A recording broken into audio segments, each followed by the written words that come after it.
Hey guys, thanks for tuning in to another video on ForgottenWeapons.com. I'm Ian McCollum, and I'm here today at the British Royal Armouries taking a look at some of the modern handguns in their extensive reference collection. Today, we are taking a look at a Russian pistol. This is an MP443 Grach, or Rook. Actually, technically speaking, this is the civilian variant, the Viking 446C, sold by Kalashnikov Concern, made by Kalashnikov Concern, sold under the Baikal trade name.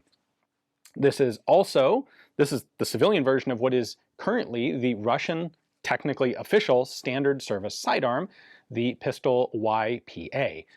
Now, mechanically, this is pretty basic. Has typical Browning tilting barrel system. We have a polymer frame around a carbon steel inner structure, stainless steel barrel, other regular carbon steel parts, double action, single action fire control system that does have an ambidextrous frame mounted safety that's not too bad. The pistol itself went through a pretty long process to get to the point where it is now. It was initially developed as part of the trials starting in 1993 to select a replacement for the Makarov, for the Soviet military. It eventually became the winner of that trial, but it wasn't actually formally adopted by now Russian military and police forces until 2003. And then even once it was adopted, it would take several more years before it actually got into production. Mass production began in 2011, 2012. Actual issue to the Army began in 2016. So it's a pistol that's been around for a very long time. Relatively simple, seems to be reasonably reliable. Like there's really no new technology in this. There's not a whole lot seemingly to go wrong. These pistols have been seen or are being seen in Ukraine. They have not yet fully replaced the Makarov, and at this rate, with the war in Ukraine, it probably will be a very long time before they actually do. I can't imagine that this is a huge production priority for the Russian Federation right now. But it is the standard service pistol, so I figured we ought to take a closer look at it. Let me show you up close. Let's start with the markings, because there are a bunch of them. Made in Russia, 2007 production, so before these were really in mass production for the military, they were being made on the commercial market. The commercial name is Viking by Baikal. This is obviously one made for export, given that all the wording is in English.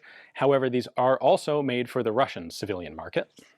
MP446 is the Kalashnikov Concern's designation for the pistol. In military service, it's the PYA, and that follows the Russian tradition of naming the pistols with, well, naming a lot of their guns with a letter for the type of gun and a letter for the inventor's last name. So PPS, the pistol Pulimet Sudaev, be Sudaev submachine gun. The predecessor to this in military service was the PM, the Pistolet Makarov, so PYA, Pistolet Yagarin. Anyway, serial number here with a prefix of year of production, and we have the serial number also marked on the metal frame, which you have access to through the trigger guard right there. For controls, we have a frame-mounted safety here. It is ambidextrous, which is kind of nice.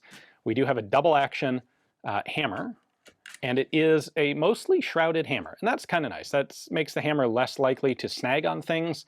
That said, it does also mean that if you get dirt in there, it's actually going to be really pretty obnoxiously difficult to try and clean it out. And there is no decocker, so we can fire in single action, we can fire in double action, but if the gun's cocked and you want to decock it, you don't really have any options other than either thumbing the hammer down very carefully or just unloading it and dry firing it. The sights are a pretty basic 3-dot sort of arrangement. The magazine release is on the left side only. We have a double stack, double feed magazine. I like that. I wish more pistols did that. That makes it really pretty easy to load and typically increases the capacity by 1 or 2 rounds over a comparable magazine that has to abandon some space to narrow down to a single stack. Initially, these were 17-round magazines. In 2004, they introduced an 18-round magazine.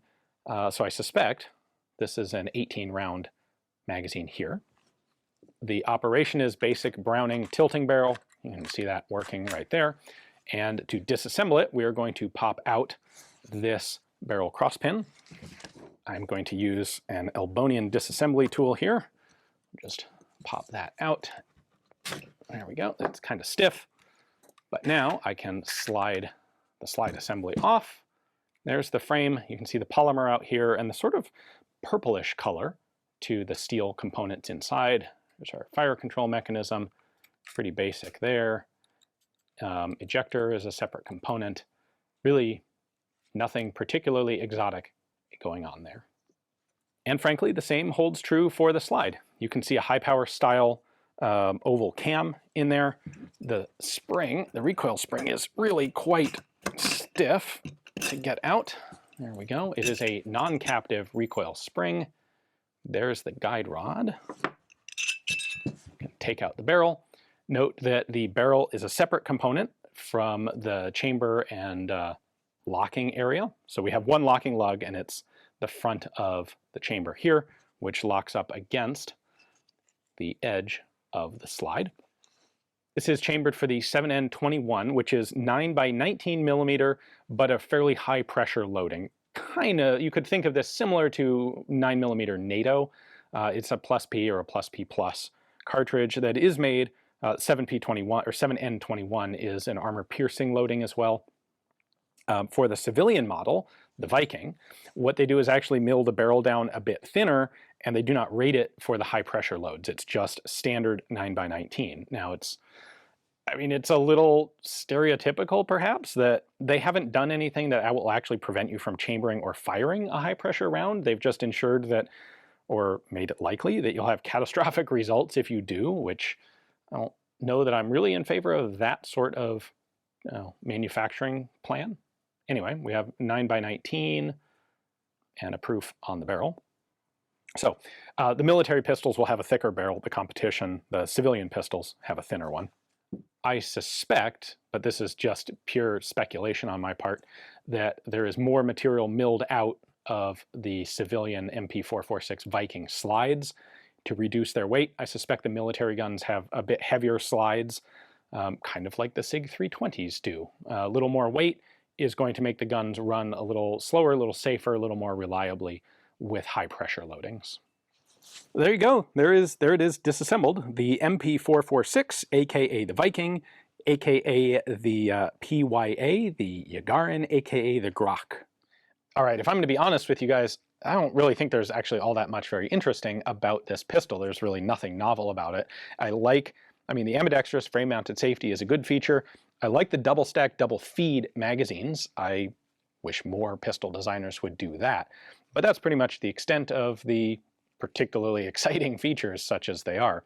If this wasn't the standard service pistol for the Russian Federation right now, probably wouldn't be doing a video on it. But it is the standard service pistol for the Russian Federation, and for that reason I think it's worth taking a look at just for familiarization, for recognition of what is being used currently in different countries around the world. So if this were just a random commercial civilian design production pistol in the US, I don't think it would attract all that much attention.